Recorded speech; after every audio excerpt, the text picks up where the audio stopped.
presented by V-Guard. लोग इस समय मोदी के दीवाने हैं। 2047 में विकसित भारत बनाने के लिए जो लोग चुनाव में बहुत पीछे हैं, वो डूबते में तिनके के सारे जैसी कोई नई चीज ढूंढ रहे हैं कि क्षत्रिय समाज आन बान के लिए, शान के लिए मर मिटने वाला समाज है। वो सब मोदी के नाम पर, बीजेपी के नाम पर सब कमल के फूल पर मोहर लगाएंगे। उत्तर प्रदेश में दूसरे चरण के मतदान में ज़्यादा वक्त नहीं बचा है और इस वक्त हम मौजूद हैं गाजियाबाद में बीजेपी ने अतुल गर्ग जी को अपना प्रत्याशी बनाया है। अतुल गर्ग इस वक्त हमारे साथ हैं। सर, सबसे पहले तो ये बताइए, आप रोड शो निकालने वाले हैं, किस तरह का जन समर्थन देख रहे हैं अपने साथ? देखिए, लोग इस समय मोदी के दीवाने हैं और देश की भलाई के लिए 2047 में विकसित भारत बनाने के लिए एक उन्माद है लोगों में, एक जोश है, वो आपको सड़कों पर दिखाई देगा।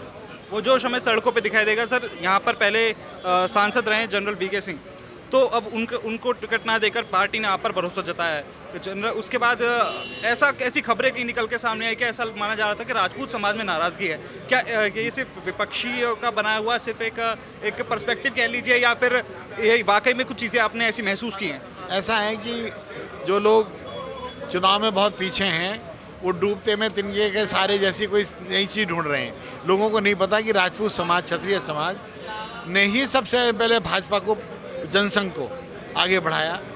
क्षत्रिय समाज ही, चाहे मध्य प्रदेश हो चाहे राजस्थान हो, उन्होंने ही जनसंघ को आगे बढ़ाया, पाला पूछा सींचा। और वो बीजेपी और जनसंघ एक ही बात है। तो जिसको उन्होंने माँ की तरह जिस पार्टी को पाला, उससे कोई क्षत्रिय समाज नाराज होगा क्या? नहीं, मैं इसलिए पूछ रहा हूँ क्योंकि देखिए, पंचायतों का दौर बहुत सारी पंचायतें हुई, गाजियाबाद में हुई, सहारनपुर में हुई, कैराने में हुई, तमाम पंचायतें हुई। और जिस तरीके से एक पर्सपेक्टिव क्रिएट करने की कोशिश की गई कि राजपूत समाज, यहाँ तक कि हापुड़ में भी कोई पंचायत हुई, आपके पास खबरें आती रहती होंगी, आपने भी वो वीडियोस देखे होंगे जहाँ पे एक बहुत बड़ा जनसमूह इकट्ठा हुआ लोगों का। मैं तो एक बात जानता हूँ, आपने खुद कहा पर्सपेक्टिव बनाने की कोशिश की गई, ये लाइन आपकी ठीक है, एक कोशिश की गई है। लेकिन जब रिजल्ट आप देखेंगे 26 तारीख को, तो आपको पाएंगे कि क्षत्रिय समाज देशभक्त समाज है। आन बान शान पर, आन बान के लिए, शान के लिए मर मिटने वाला समाज है। वो देश के लिए हमेशा आगे रहा है और उन्होंने ही जनसंघ को खड़ा किया है। वो सब आप देख लेना, मोदी के नाम पर, बीजेपी के नाम पर सब कमल के फूल पर मोहर लगाएंगे।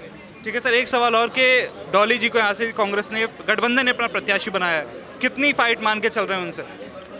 पिछली बार मेरे को नहीं कहना चाहिए, मेरे को पता नहीं पूरी बात का कि क्या वो सोच रहे हैं। पिछली बार कांग्रेस के कैंडिडेट को लोग विधानसभा में 11,000 वोट मिला था और भाजपा को 1,54,000 मिला था। बस ऐसे ही समझ लीजिए कुछ।